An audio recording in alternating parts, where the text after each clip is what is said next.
Assalamualaikum Ustadz, apa hukumnya jika suami melarang istri untuk mengurus orang tuanya, padahal orang tua si istri itu satu kota dengan anak-anaknya? Ya inilah teman-teman sekalian nih, mau bapak mau ibu ya. Kita ini jangan melarang istri kita untuk berbuat baik. Ciri suami yang soleh, malah dia support, sok itu tengok tuh ibu kamu. Ya. Kalau aku lagi di kantor kan kamu bisa nengok ibumu, ngurus ibumu. Nah nanti begitu aku pulang ya kamu ada di rumah. Kan gampang sebenarnya. Tapi ada suami yang saya tuh nggak ngerti ya. Dia tuh nggak suka kalau istrinya datang ke ibunya. Istrinya datang ke orang tuanya. Suami itu nggak suka. Atau sebaliknya. Ada juga seorang istri nggak suka gitu kalau suaminya itu berhubungan, bersilaturahmi sama keluarganya. Ada istri itu jadi jealous, jadi marah-marah, jadi cemberut. Ini apa gitu loh. Kalau kita bicara rumah tangga itu menyatukan aku dan kamu jadi kita. Nih, bapak-bapak, ibu-ibu, cobalah berlapang hati.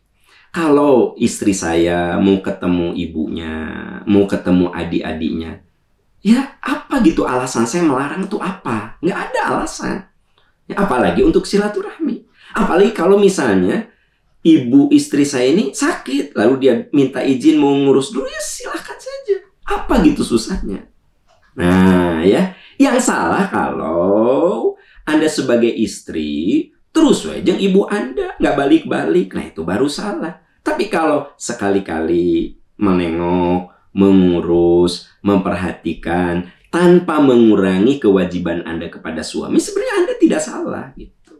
Nah, ada orang yang bilang gini, Ustadz, akhirnya saya suka ngasih uang ke ibu saya tanpa sepengetahuan suami. Saya suka menemui ibu saya tanpa sepengetahuan suami. Sebab kalau suami saya tahu malah jadi berantem. Boleh nggak? Boleh, boleh.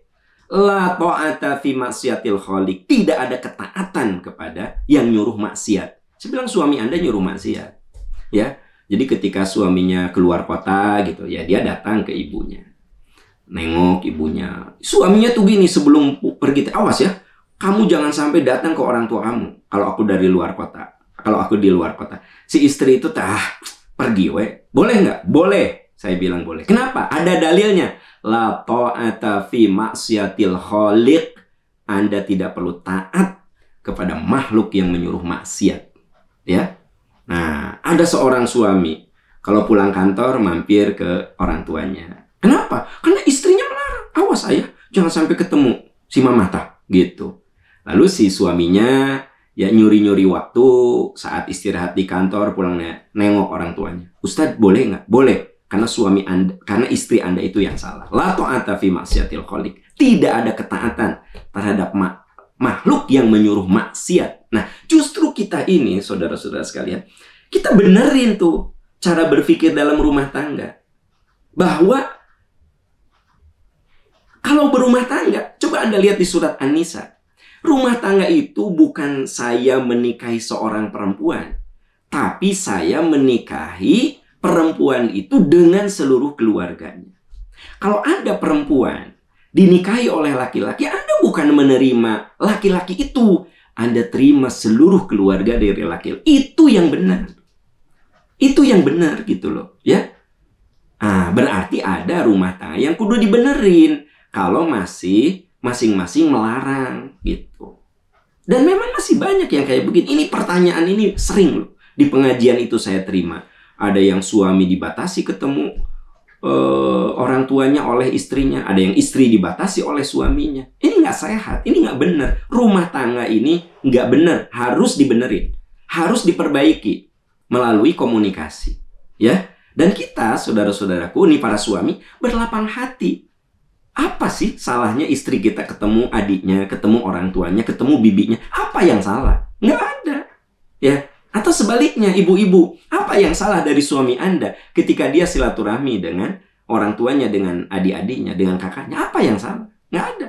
Memang yang bagus itu, ya, Anda dan suami ke sana. Tapi kan kadang-kadang suami sok malas. Ya kan? Gitu. Nah, Wallahu a'lam bissawab, saudara-saudaraku tercinta. Yuk kita perbaiki apapun ya. Manusia itu nggak ada yang sempurna. Rumah tangga itu nggak ada yang sempurna. Kita ini tidak menjadi ayah yang sempurna, ibu yang sempurna, suami yang sempurna, istri. Nggak ada yang sempurna. Tapi kita menuju pada kesempurnaan. Berproses. Pelan-pelan, perbaiki. Sampai akhir hayat, semoga kita ada di puncak kebaikan. Itu namanya berkah. Berkah itu apa? Makin hari makin baik, makin soleh. Ya, kita pelan-pelan perbaiki, nggak masalah. Yang penting ada continuous improvement, perbaikan yang terus-menerus. Ya, wallahu a'lam bissawab.